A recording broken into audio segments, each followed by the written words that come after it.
Hey guys, Veronica here. I'm back in the forest garden today and I am planting hops before the big rainstorm we're expecting tomorrow. Now, I know what you're thinking, Veronica, you're crazy, you can't grow hops in Texas. And yeah, you're right. I mean, the crazy part, not that you can't grow hops in Texas. So let me back up. Hops have been on my to grow list for years. Ever since I saw them in Northern California growing at a brewery and all of the beautiful hop cones hanging down over these trellises, I was like, I have to have that plant. And I looked them up when I got home and I found out that I couldn't grow them because they don't like living in hot, dry environments, and I like living in hot, dry environments, so it just doesn't work out. And then when I got to this space, I made a dream list of plants, and hops came up again, and I said, okay, well, let me really make sure that I can't grow hops in Texas in a hot, dry environment. And I found out that there is actually a variety. This is called the Neomexicana variety.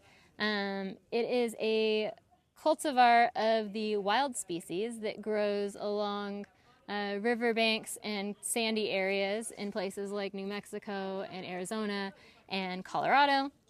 And I figured, why not give it a shot? So here I am now with 4 different types of hop plants, and I'm going to be planting them along the south-facing part of the pond here and seeing if I can't get them to grow into wild crazy vines to replace the wild crazy briar vines that I pulled out of this space. So the first thing that I did, because hops are a long-lived perennial, is I really worked through and amended this space right here that I'm going to plant them. And hops really want nice, sandy, well-draining soil. They don't like to stay too wet. This variety in particular is really cool with drying out, supposedly. I've never grown it before, so I don't know. But I wanted to share this with you in case you're like me and you're like, you have a plant that you really want to grow, but you don't think that you can. Well, look for its wild cousins because you might be able to. So this soil, what I did was I amended with a mushroom compost that I got, and I like this compost, and I chose this compost because it has a high amount of sand in it, and so that's going to help not only feed the plant but also promote drainage. I also amended it with, and this is my favorite part of ordering, this was not like an ad or sponsored post or anything, my favorite part of ordering from this hop company is that they sent the hops packed in rice hulls, in their baggies, but packed in rice hulls. And I messaged and I was like, that's great because I can add it to my compost pile. And they're like, or you can add it to your planting hole because rice hulls are apparently really high in silicate and the hops like that. And they also will promote even more drainage in this space, which the hops will also like. So I love that they used a compostable, like truly compostable packing material. Any other companies out there that are watching this, take note because I am 100 times more likely to order from you again if you are using something that I can throw on my compost pile. Full stop. So we're going to plant this hop we're going to dig a little hole right here, and we're going to plant it even with the soil line. We don't want the crown to be too low or too high. This is a strawberry problem all over again if you watched last week's episode about the forest garden. Because if it's too low, it's going to happen just like the strawberries. It's going to get waterlogged and rot out. And if it's too high, then what happens is that this plug that it's grown in acts as a wick, and all of the salts will accumulate towards it. And any salts from anything from the water to what's in the soil, if you were to use compost or fertilizer, that all kind of accumulates and then it burns the crown and then it rots out as well. So we want it to be completely even with the soil line. I'm going to make sure I can get it just down in there enough. And then we're just going to push all of this amended soil back around it. Now, I'm not going to water this today because we are 100% chance of rain tonight, and I'll more than likely just be back out here tomorrow once the rain settles down, checking and making sure that everything's not too soggy. This is right at the edge of the water line. It's actually like maybe a foot above where the water would normally come to, but if it seems like it's going to be getting too wet, if the pond actually comes up that high, because we need like inches and inches of rain for that to happen, but if it were to happen, then I'll reassess and maybe try and move it. But this seems like a really good site for this plant just because it is very sandy, because it's near the water basin. The water drains out at this time of year, and so Hopefully there will be enough of a water table to keep them watered, and I won't be tempted to water them too much, because I think that's going to be my biggest problem in this space and with this plant, is wanting to water it more than it wants. Again, it is heat and drought tolerant, so my plan at this point is to attach some sort of trellis to this big dead cedar next to me, or to try and just guide it up that and let it kind of grow and cascade out over the dead branches, because I think that would look really cool. I'm not a home brewer, so I can't give you anything of like the alpha and beta acids or the IBUs for these particular varieties.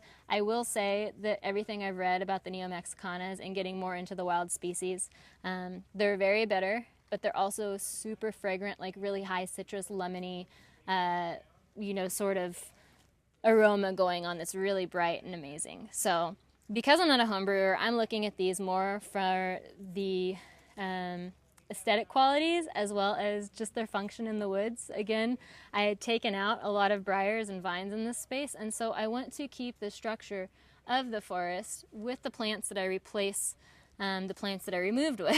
So if I'm taking out a vine, I want to put in a vine. If I'm taking out understory, I want to put in understory. And that way it still creates the optimal habitat for what lives in this space and resides here. I'm more than likely going to be using these as a vegetable. So the early shoots in the springtime are supposed to be really delicious, taste like asparagus. Everything that is like not, it's like the taste like chicken of the vegetable world and wild plants apparently. It's like, tastes like asparagus. But I haven't eaten them before. I have no idea, but that's what people say. I love the hop cones and flowers. I know that you can make teas and different tinctures and whatnot out of them. They are a bittering agent, and so we are going to play with that a little. If you decide to look into that, just make sure that it's not like a medical conflict of interest for you, because they are, they do rank in like the phytoestrogen space, hops do, just like soybeans would. And